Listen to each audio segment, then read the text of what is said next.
स्वागत है आपका मेरे YouTube चैनल में जिसका नाम है learn and grow. I hope आप अच्छे होंगे और अच्छा ही कर रहे होंगे।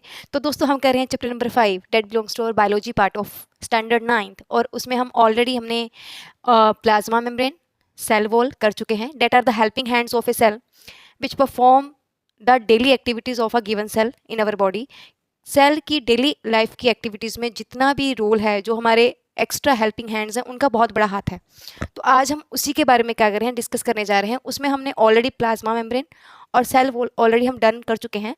तो उसमें एक और मोस्ट इंपॉर्टेंट फीचर है जिसको हम चाह के भी इग्नोर नहीं कर सकते हैं, और वो इम्पॉर्टेंट फीचर है न्यूक्लियस। किसी भी, जैसे हमारी बॉडी की जो बैकबोन है वो कितना इंपॉर्टेंट है हमारे लिए, स्पाइनल कोड, वैसे ही सेल का वो पार्ट जिसको हम इग्नोर बिल्कुल नहीं कर सकते हैं, इतना मोस्ट इंपॉर्टेंट पार्ट है हमारे सेल का, डेट इज़ द न्यूक्लियस। देखिए दोस्तों, न्यूक्लियस एक तो सेल का है, सेल न्यूक्लियस, और दूसरा हमने पढ़ा है एटॉमिक न्यूक्लियस, एटम का न्यूक्लियस। ठीक है, ये दोनों अलग अलग चीज़ें हैं, इसको ध्यान में रखना पड़ेगा। ये जो सेल का न्यूक्लियस है, ये रॉबर्ट ब्राउन ने डिस्कवर करा था।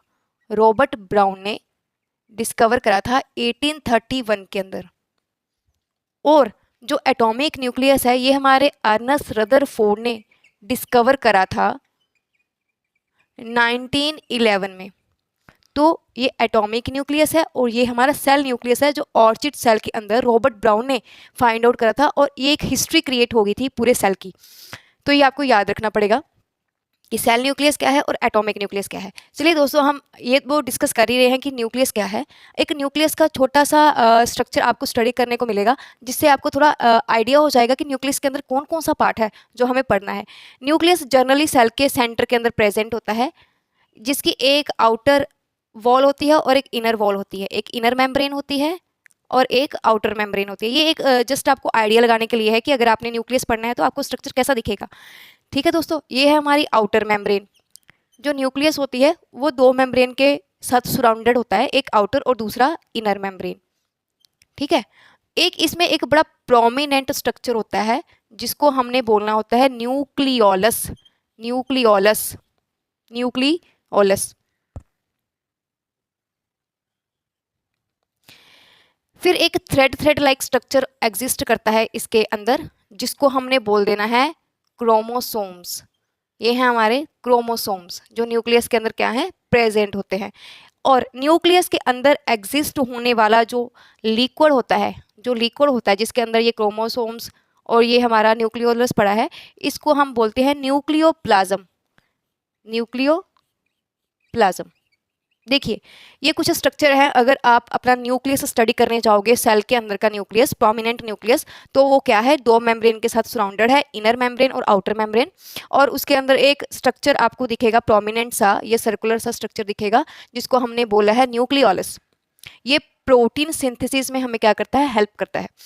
फिर इसके अंदर ये थ्रेड लाइक स्ट्रक्चर आपको दिखना स्टार्ट हो जाएगा, जिसको हमने क्रोमोसोम्स और क्रोमेटिन बोला है। और ये जो लिक्विड न्यूक्लियस के अंदर एग्जिस्ट करेगा, इसको हमने बोला है न्यूक्लियोप्लाज्म। इस लिक्विड के अंदर ही न्यूक्लियोलस और हमारे क्रोमोसोम्स क्या करते हैं, एग्जिस्ट करते हैं। तो अगर न्यूक्लियस के स्ट्रक्चर की बात करी जाए कि न्यूक्लियस में कौन कौन सा स्ट्रक्चर प्रेजेंट है, तो फर्स्ट आएगा न्यूक्लियर मेम्ब्रेन।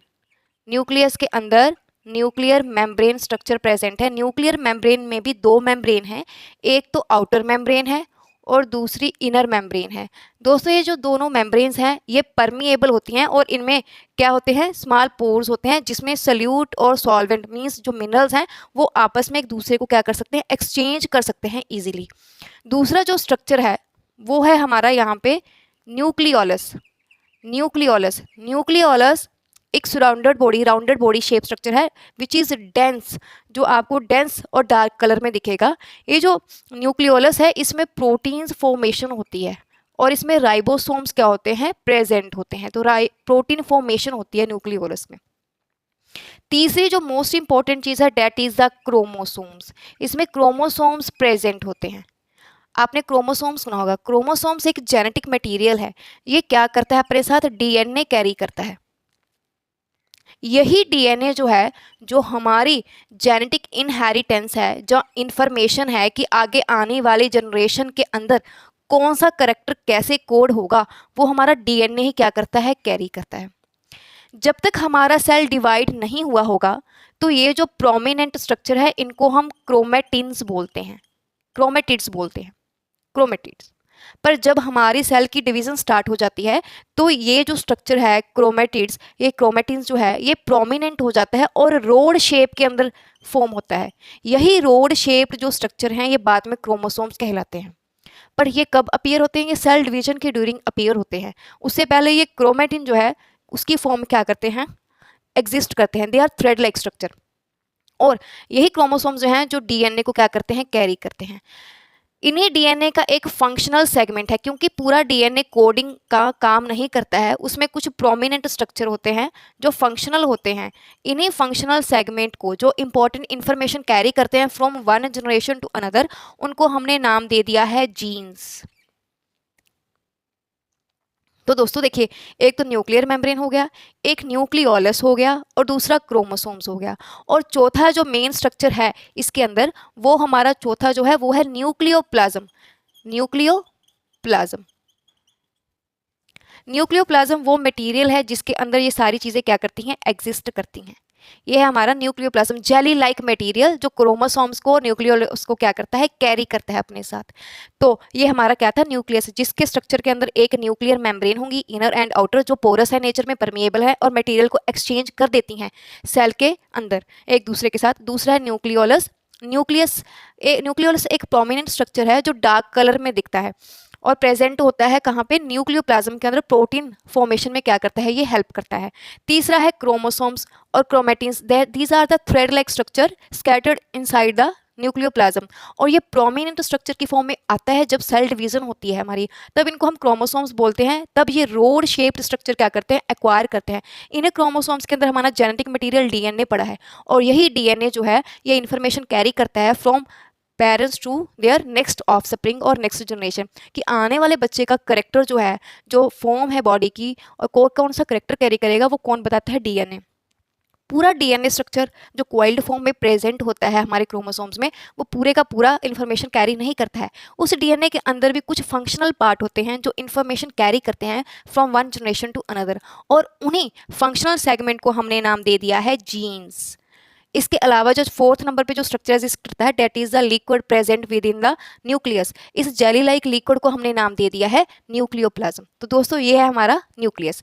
अभी हमारा स्ट्रक्चर तो हमने थोड़ी क्लियर हो गई कि स्ट्रक्चर के अंदर क्या क्या आता है, पर उसके बाद अब इसका फंक्शन क्या है न्यूक्लियस का, वो देखते हैं। चलिए, फंक्शन ऑफ न्यूक्लियस अभी हम देखते हैं कि फंक्शन क्या करता है, क्यों न्यूक्लियस ज़रूरी है हमारी बॉडी के अंदर, हमारे हर सेल के अंदर।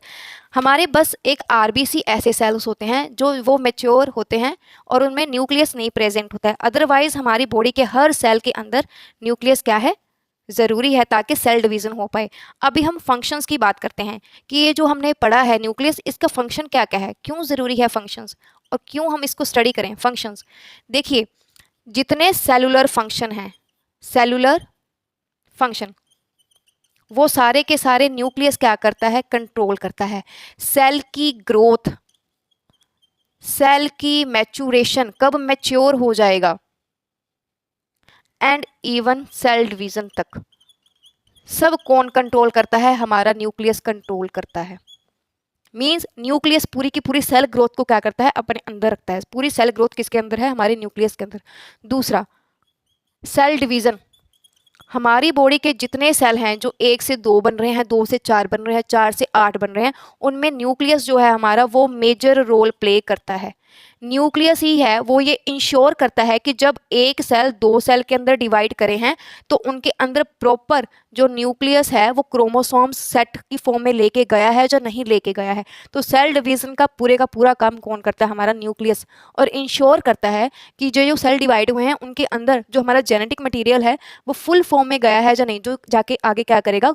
करेक्टर्स को कोड करेगा बॉडी के अंदर। तीसरा, जीन्स एक्सप्रेशन, हमें पता है कि हमारा जो न्यूक्लियस है वो जेनेटिक मटेरियल क्या करता है? कैरी करता है, डीएनए कैरी करता है। डीएनए भी फंक्शनल सेगमेंट जीन्स को कैरी करते हैं। कौन सा करेक्टर, कौन सी जीन को कब टर्न ऑफ करना है और टर्न ऑन करना है ताकि वो करेक्टर को बॉडी के अंदर एक्सप्रेस करे, वो सारे का सारा काम हमारा कौन करता है? न्यूक्लियस करता है। देखिए, इतना इंपॉर्टेंट है न्यूक्लियस।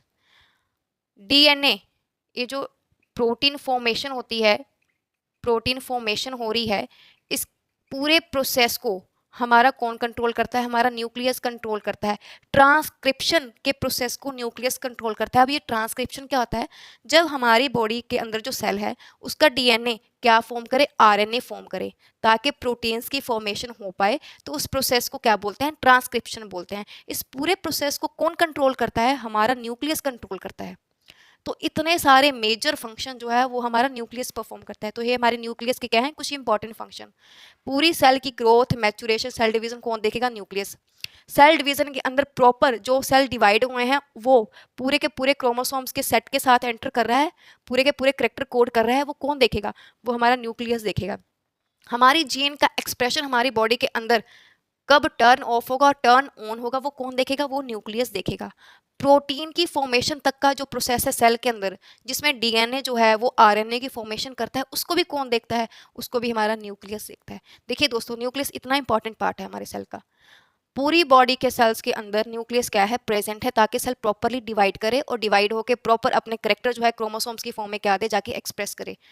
देखिए डीएनए और जीन्स, डीएनए जो है वो क्रोमोसोम्स के अंदर प्रेजेंट होता है, जो इनहेरिटेंस ऑफ करेक्टर में हेल्प करता है।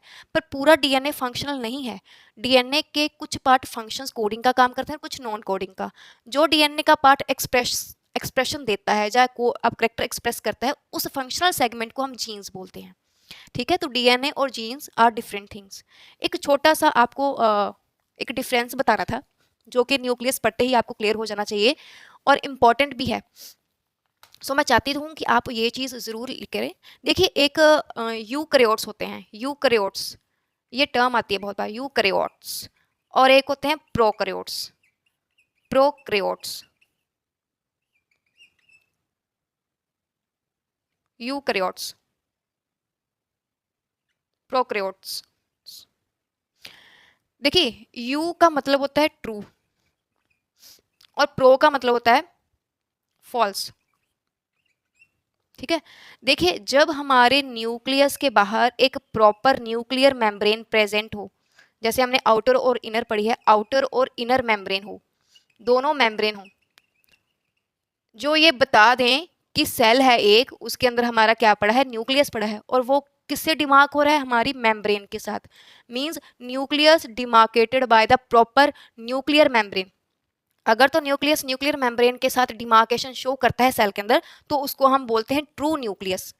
बट अगर आपका न्यूक्लियस जो है वो विदाउट मेम्ब्रेन प्रेजेंट है सेल के अंदर, विदाउट मेम्ब्रेन क्या है?